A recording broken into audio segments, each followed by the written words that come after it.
Une des caractéristiques clés du système décentralisé et fédéral allemand est que l'application et l'administration des politiques publiques se font de façon décentralisée.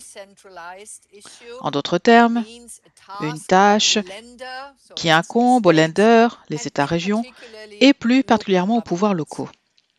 Environ 70 à 80% de l'ensemble des tâches, ou disons plutôt des réglementations qui sont adoptées au niveau européen, fédéral ou au niveau des Länder, donc des États fédérés. Donc 70 à 80% de ces règles sont mises en œuvre par les pouvoirs locaux.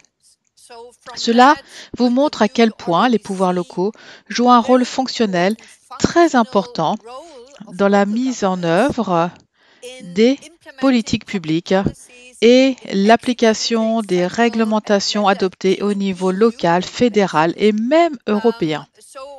Donc, sur le plan fonctionnel, notre système repose sur une autonomie locale et régionale très forte. C'est, selon moi, une de ses principales caractéristiques. Un autre aspect vraiment important, c'est que d'un point de vue comparatif, les gouvernements locaux jouissent d'une grande autonomie. L'Allemagne se place dans le peloton de tête qui comprend également les pays scandinaves et la Suisse, donc pour ce qui est du niveau d'autonomie accordé aux pouvoirs locaux. Cette autonomie ne se traduit pas uniquement en termes fonctionnels et ne concerne pas uniquement les missions qui leur sont dévolues, mais aussi le champ d'action et le pouvoir discrétionnaire qui sont les leurs. En effet, les gouvernements locaux jouissent d'une assez grande latitude en matière de mise en œuvre des politiques. Ils sont maîtres de l'organisation, de leur structuration et de la façon dont ils appliquent les politiques publiques au niveau local. Les niveaux supérieurs de gouvernement n'ont pratiquement pas la possibilité d'intervenir directement. C'est très différent de la façon dont les choses se passent au Royaume-Uni ou dans d'autres pays centralisés, dont la France également, parce que en Allemagne, l'État central, l'État fédéral ne peut pas s'immiscer dans les affaires locales. C'est juridiquement impossible. Il y a des obstacles, des barrières institutionnelles qui empêchent le gouvernement central d'intervenir directement au niveau local, qui lui interdisent de déléguer des tâches centrales au niveau local. Il y a une forme de séparation institutionnelle claire entre le niveau fédéral et les niveaux locaux. Pour résumer, nous avons, sur le plan fonctionnel, politique et institutionnel, un système d'autogouvernement fort, d'autonomie locale forte et du point de vue des capacités, des compétences administratives, des ressources humaines, notre système est un de ceux en Europe dans lesquels on retrouve le plus haut degré d'autonomie locale.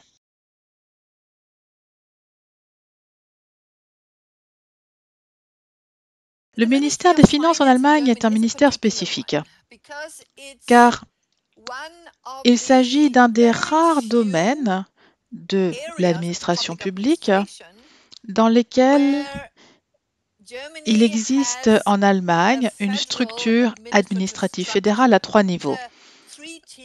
Donc à trois niveaux. Le gouvernement fédéral est bien entendu responsable des aspects législatifs, la totalité ou la quasi-totalité des lois en matière fiscale sont adoptées de façon centralisée, donc au niveau fédéral. Elles relèvent de la compétence fédérale. Pour ce qui est de la mise en œuvre, en revanche, les choses se font sur les trois niveaux. Ainsi, le niveau fédéral est responsable des questions centrales, notamment les douanes, par exemple, qui est une questions fédérales avec un fort degré de déconcentration. Les lenders disposent également de certaines compétences en matière fiscale, de même que les gouvernements locaux. Maintenant, pour ce qui est des questions économiques, du développement économique, là, les choses sont également relativement décentralisées. Les lenders et les pouvoirs locaux mettent en place leur propre politique de développement économique. Et on l'a notamment observé lors de la crise du Covid-19. L'État fédéral avait de son côté mis en place des programmes de soutien aux entreprises allemandes touchées par la crise, tandis que les lenders et les pouvoirs locaux avaient également élaboré leurs propres programmes qui se sont ajoutés aux programmes fédéraux de soutien économique. Donc, nous avons eu un panachage de mesures de sauvetage économique provenant des différents niveaux de gouvernement. Et la part du lion, si je puis dire, revenant à l'État fédéral, est complétée par les initiatives, parfois conséquentes d'ailleurs, des lenders et en partie également des gouvernements locaux.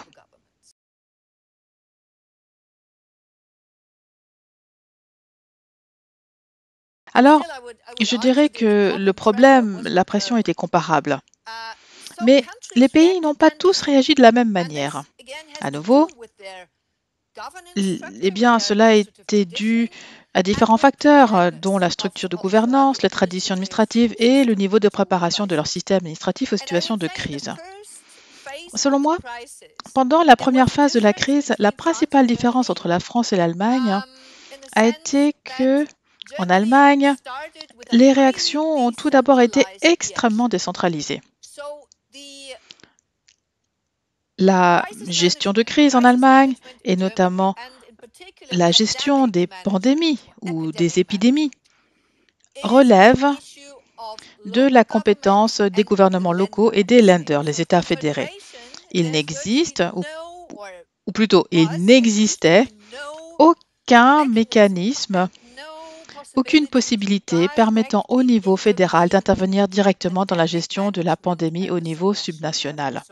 Donc, toutes les mesures prises pour contenir l'épidémie, que ce soit les fermetures d'écoles, les fermetures de magasins ou de restaurants, les autres mesures du type port du masque, etc., sont du ressort des États fédérés, les lenders, et des autorités locales. Donc, pendant la première phase de l'épidémie, on a assisté à des approches extrêmement décentralisées en Allemagne. Et en même temps, une forte fragmentation et des situations très diverses, des réactions diverses. C'était à chaque gouvernement local de juger de la gravité de la situation, de décider ou non de fermer les écoles, à partir de quel niveau de crise il fallait le faire. Donc c'était assez décentralisé. De ce que j'ai pu observer pour la France, mais vous me corrigerez si je me trompe, je parle sous le contrôle de mes collègues français, la réaction première a tout d'abord été centralisée. Le président de la République, le gouvernement central ont tenté de prendre la main sur la gestion de crise en adoptant une approche rationalisée, centralisée, harmonisée pour l'ensemble du territoire. Et au fur et à mesure, je dirais que les choses ont commencé à changer. Et on a même sans doute assisté à une forme de convergence entre les deux pays. Mais bon, cela reste une hypothèse. Ainsi, en Allemagne, ce que l'on a constaté, c'est que les décisions ont été prises de façon de plus en plus centralisée, jusqu'à la toute dernière réglementation, surnommée ici le frein d'urgence fédéral, c'est comme ça qu'on l'appelle, et cette loi qui a été adoptée par le Bundestag, le Parlement allemand, retire tout pouvoir discrétionnaire aux gouvernements locaux en matière de mesures d'endiguement, une fois qu'un certain seuil de contamination au Covid-19 a été franchi.